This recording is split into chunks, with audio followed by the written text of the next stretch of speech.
Good morning, friends. I want to talk today about conversation. I really love conversation. It's one of my great joys in life is to have a really good conversation with someone, whether it's an old friend or a collaborator or a new person, a stranger, a new friend. I just love getting a chance to see someone through talking to them, asking them questions, and also to be seen, to share myself. And, I've had a lot of conversations over the years. I think it's one of my gifts and my strengths is to have good conversations. And it's something that I'm always trying to get better at and always practicing. And not that I'm the best conversationalist in the world, but I think I'm pretty good. And I want to share some things that have helped me with having good conversations. I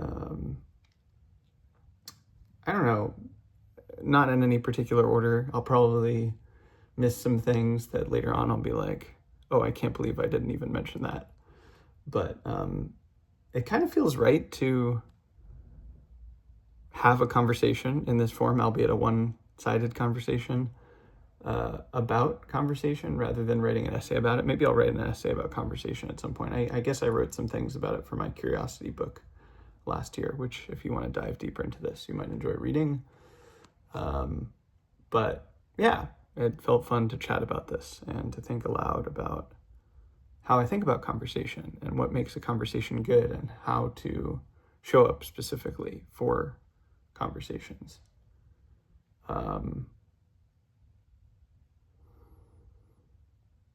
And I guess I'm thinking in particular about one-on-one conversations, which are my bread and butter, my favorite form of conversation.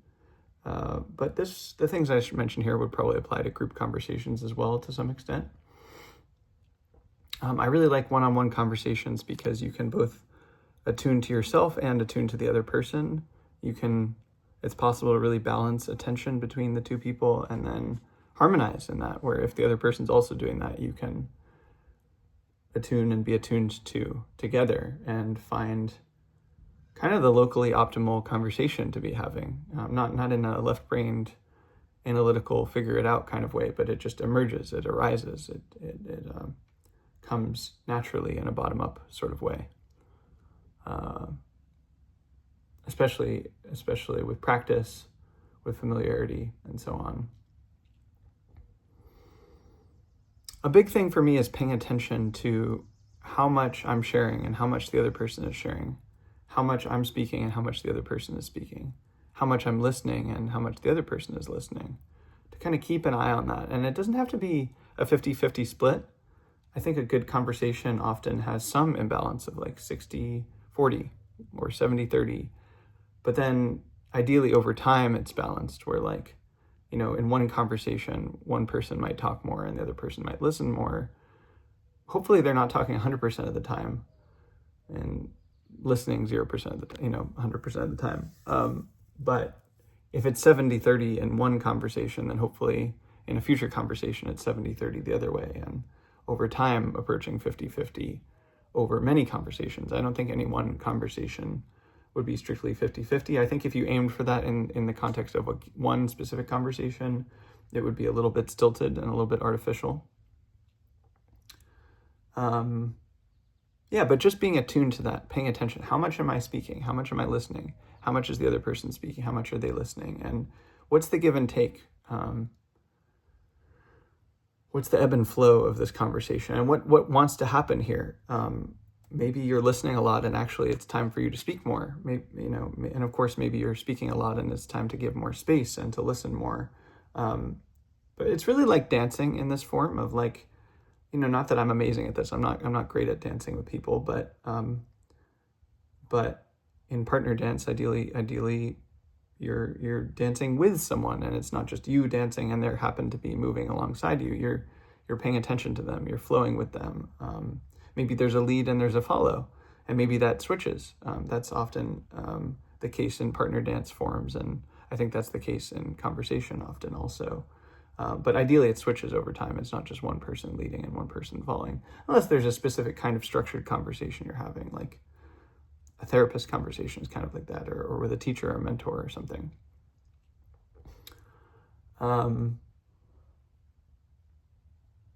Another pattern that I've noticed, which you'll notice if you've listened to my podcast, is I at least really like to ask open-ended questions first, like very broad questions first. I start on my podcast with asking about someone's life story, and that would be kind of intense for like a party or a coffee date or something like that. But a lot of people will mock the fact that a common question in a first interaction with someone is like, what do you do for work? But I would say that's a bad question to ask the first time you meet someone,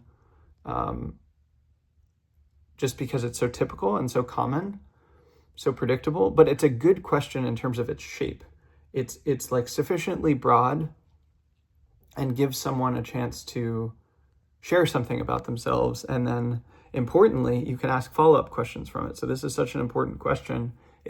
Let's just use this as an example. If I ask, what do you do for work? And you say, oh, I do such and such, and you answer for 30 seconds or a minute, then hopefully you said something interesting that I'm genuinely curious to follow up about and want to ask you about, of like, you just happened to mention that you moved from San Francisco to Minnesota. And it's like, well, why did you move to Minnesota? What occasioned that move? And then you can ask another follow-up question. They share, oh, I wanted to move there because I make music and my musical collaborator lives in Minnesota. And it's like, oh, well, how did you meet them? Tell me more about that.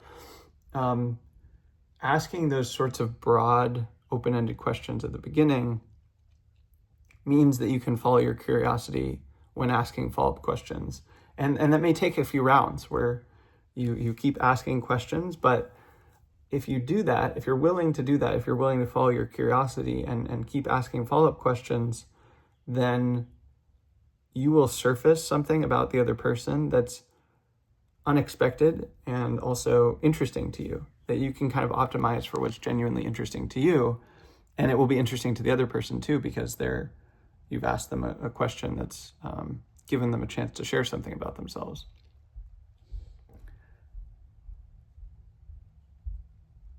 And then hopefully, there's give and take there too, where they ask you and you kind of find common interest over time and learn what you're both interested in and share that. And that leads to a good conversation. And it started with a willingness to be kind of basic and be like, what do you love about the city you live in is a good example of this question. Or who are some of your close friends? Or I don't know, ideally a question helps you learn something about the other person. Like one of these broad questions helps you learn something about the other person, not just factually, like what do you do for work? Well, I'm a programmer. Well, I'm an author. Well, I'm such and such. But about their values, about who they are, what their character is, what they really care about. Because that's going to make for the basis of a much more generative conversation. And within that very important principle, you're following your curiosity because you are attuned to your body. So it's very important to feel your body in a conversation and really have the conversation from your body, feeling your body as you do it, not only your physical sensations, but importantly, your emotional sensations and the thoughts that arise in the body. If you've done Gendlin focusing, in particular, other kinds of therapeutic modalities, you develop not only kind of an emotional awareness, but an attunement to the way in which thought happens in the body and questions happen in the body, curiosity happens in the body. And so someone will be talking and you notice your body, responds to something, your heart jumps at something, you get excited about something, or you feel afraid, or you feel sad, or angry, or anything. All of that is signal. And if you connect those body sensations to what the other person is saying or what you're saying and have the conversation from there, that's going to be such an enlivening conversation in a way that just a purely head, thought, conceptual exchange of information conversation will not. So I'll sometimes say things that are kind of weird for people in conversation where I'll be like, for example, I'll say, I can feel that I have a question about this, but I'm not sure what the words are for it yet. Just give me a moment to feel that. And then I feel my body, and then the words arise. Or similarly, I can feel I have something to say about this. I'm not sure what it is yet. Just give me a moment, and I feel my body, and something pops out. And that's a thought that surprises me. But it's often complex and nuanced. Like typically in my body, at least, it feels, seems, looks kind of geometric. Like there's this like specific shape of something that's in my body that I want to feel and convey through speech, whether it's a statement or a question. And the more complexity is, the longer it takes to feel it and then to put it into words. I mean, this is, again, basically Gendlin focusing, which I have a post about and you can read about. You can read Gendlin's book. I really like Ann Weiser Cornell's book about focusing also. Both of those are pretty short. But I mean, the long and short of it is feel your body and speak from there, and let yourself pause and even stumble over your words to find what you want to say. And if you're able to do that, that is going to be a much more alive and generative conversation. To lead from the body, to feel from the body, to speak from the body, to ask from the body, to listen from the body. And this takes practice. It takes iteration. A lot of my conversational heritage, such as it is, comes from having done a lot of conversations at St. John's College. It's a liberal arts school that I went to where all the classes were conversation based. And, the big thing there was asking questions and answering them through, talking about books. And that was incredibly valuable and learned kind of a shape or a form of conversation. But then that was supercharged for me by learning about Gendlin focusing and learning about circling and biomotive and internal family system parts work, and like bringing those modalities to the conversational art form that I had developed at St. John's, and learning to ask questions and answer them, to follow them through logically and in a precise, continued way, as I learned at St. John's, and then combining that with like, oh, I'm feeling something here, and I have this question arising or this thought arising, and speaking and listening from the body, having conversations from the body. That combination has been the basis of my own development in conversation, and to the extent that it is my mastery of it or competence in it, maybe that's a better word. And there are people at St. John's that didn't necessarily have those skills of feeling their bodies or speaking from their bodies, listening from their bodies. And then similarly, there are people who have circling or the exposure to these other modalities where they don't have the backing from St. John's of how a conversation works. And if you don't have the chance to go to St. John's, or you don't have the chance to do a lot of circling or do a lot of focusing or something with the support of some people who know how to do these things, one thing you could do is just listen to my podcast. Like my podcast is very much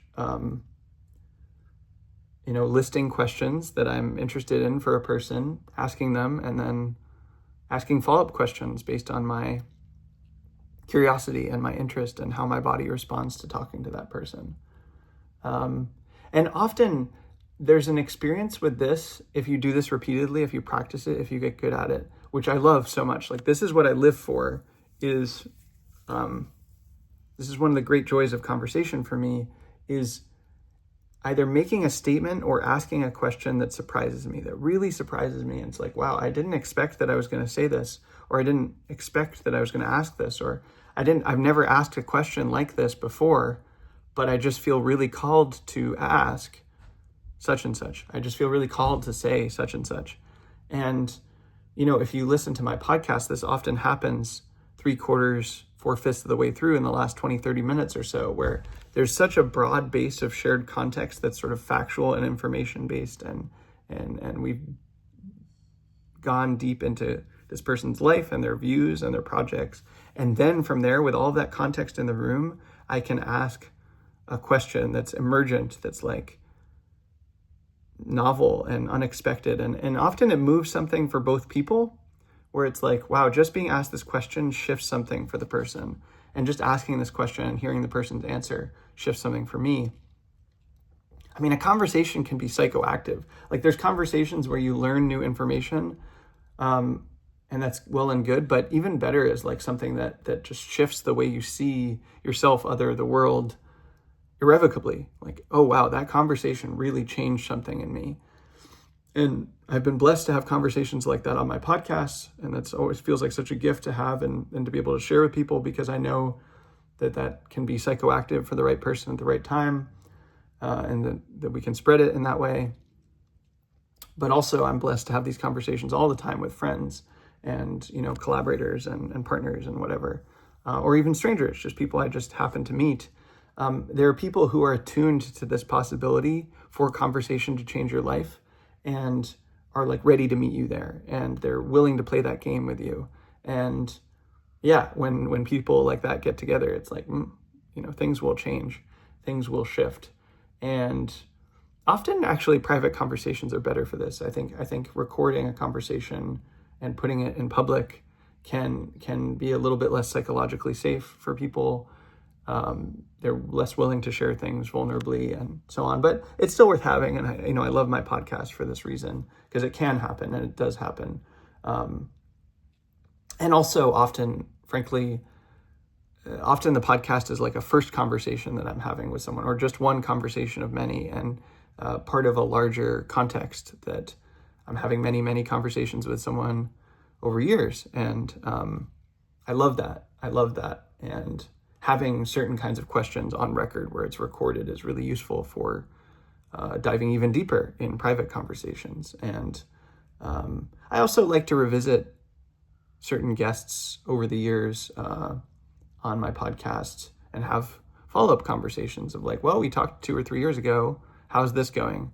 And I expect I'll do more of that over the years. We'll see. But, it's really a kind of different thing actually to have another conversation with someone on the podcast, where like the first one I often think of more as an interview, and there is some conversation at the end, as you'll notice if you listen to several of them, but it's very one-sided for a lot of it. And then if I have someone on again, I really want it to be much more two-directional and two-sided and collaborative in that way, which I think some people prefer.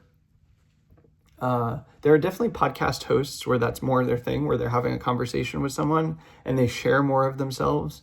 They reveal more of themselves. And sometimes podcast guests or people who listen will be like, hey, I wish you showed more of yourself in that. I like to do that after I've really paid attention to my guest and attuned to them, and that just works for me. It's just the style that works for me. There's different styles for different people. I don't really like listening to podcasts where the host is talking a lot about themselves or sharing their perspective. I don't know. It's just not my style. It's not what I like. And for me, these vlogs are a way to talk a lot about myself, or writing an essay, or making art. Those are all ways that I share myself, and someone can also interview me if they want to know more about me. But for me, a podcast is a chance to, in a formal way, really attune to someone else and learn about someone else. And so it feels almost inappropriate and just not the thing I'm trying to do, to put too much attention on myself, at least in the interview portion. If someone wants to reciprocate that in the conversation portion, I'm down for that. I do want that in the conversation portion, but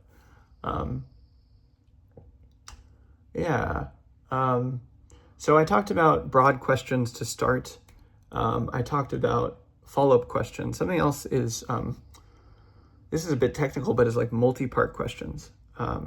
Some questions that I have are often multiple questions in a trench coat.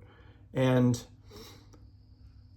if someone knows that you're asking a multi-part question, then they recognize that as such, you can just ask the multi-part question straightforwardly, and they can keep track of it, and they can answer like, well, to your first question this, to your second question this, to your third question this.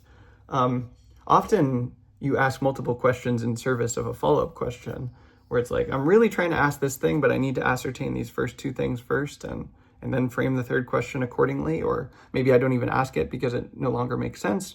But for most people don't actually recognize a multi-part question if they receive it. And even if they do recognize it, it can be conceptually overwhelming to keep track of the state, basically, of the conversation. And so if you have a multi-part question, which is often they're very good questions, it's a kindness for most people, unless you know that they have this ability, to ask it one by one and be like, yeah, I have a few questions here that are sort of connected. Let me ask the first one. Here's the first one. They answer. Okay, great. Here's the second one. They answer. Okay, great. So the question I really want to ask is, ba ba ba ba ba. And that requires a little bit of patience, at least for me, to like be like, because I really want to ask that third question, or however many it is. But you need to get certain information first in order to ask it.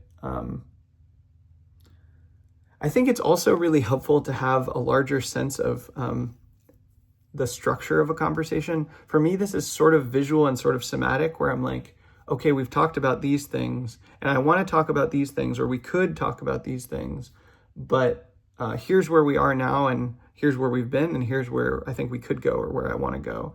And when I do my podcast, for example, I'm often tracking that state in my body where it's like, okay, I want to make sure to ask about these 3-4 things. I'm going to do it in this order, but also within those things, there's sub-questions I want to ask, or things I want to make sure to ask. And I see this picture of a tree. I've illustrated this before, that you can see the structure of conversation, at least for me, is very much like branching and trees. And there's main limbs, but then also sub-branches and sub-branches. And to be able to keep track of the state of a conversation is incredibly valuable.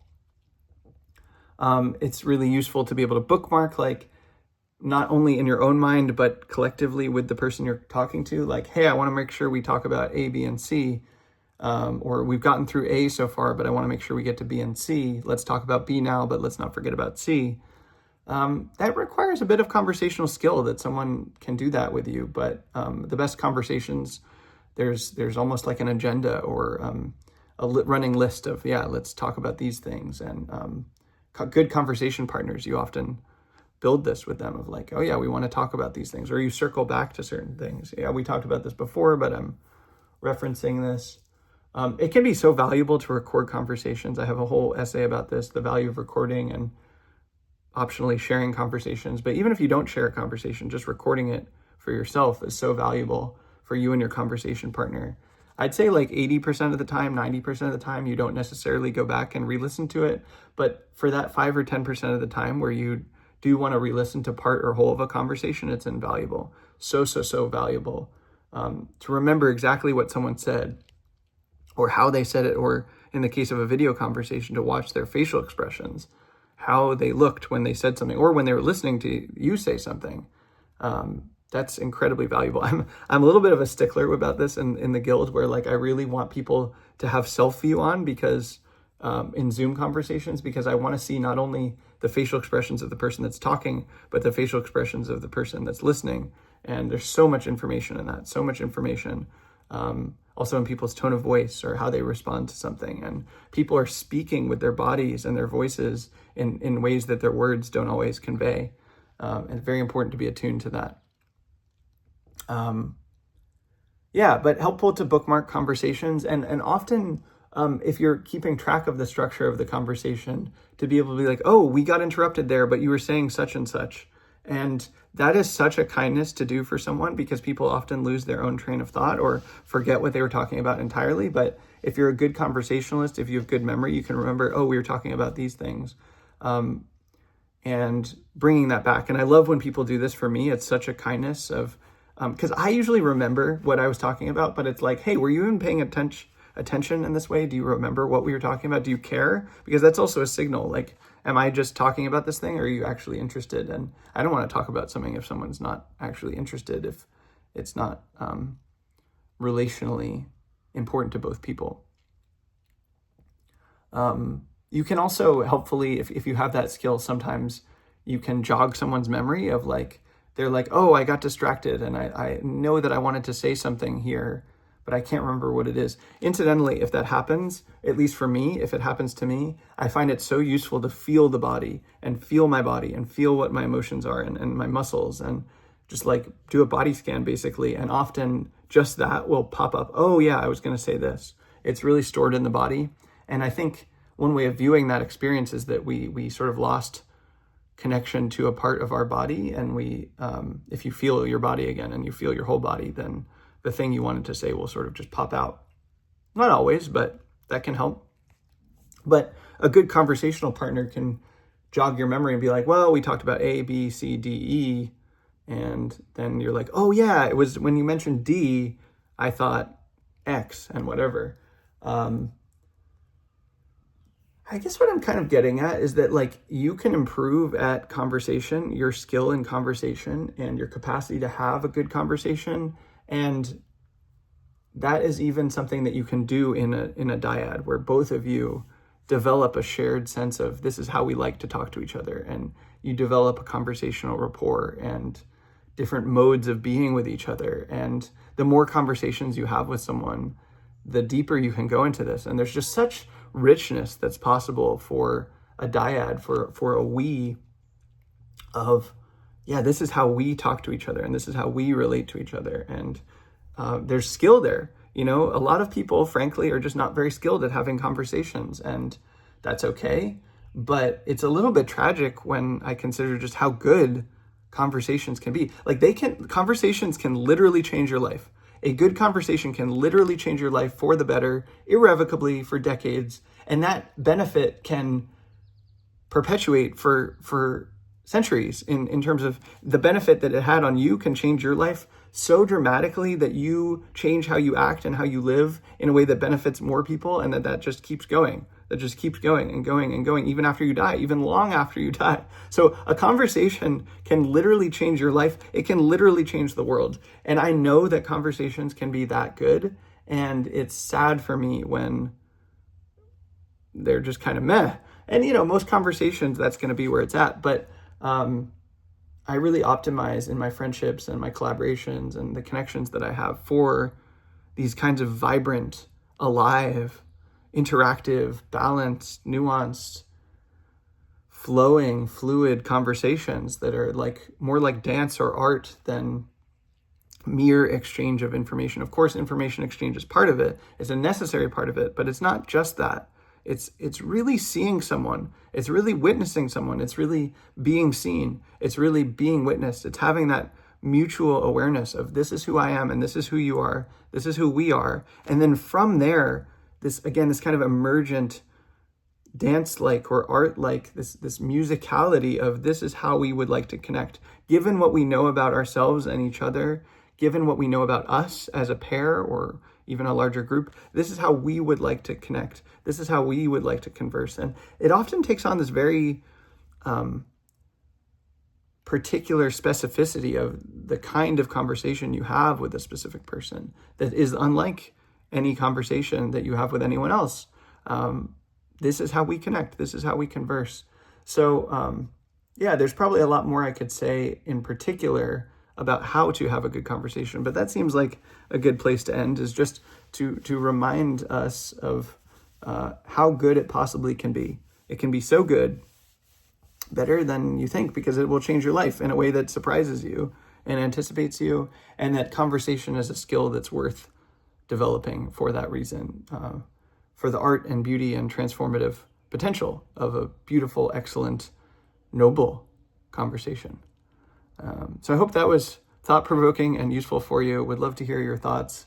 Anything that you have learned about having good conversations, feel free to share that in the comments. And in the meantime, wishing you well, sending you love, and hoping for you that you have many excellent conversations to come.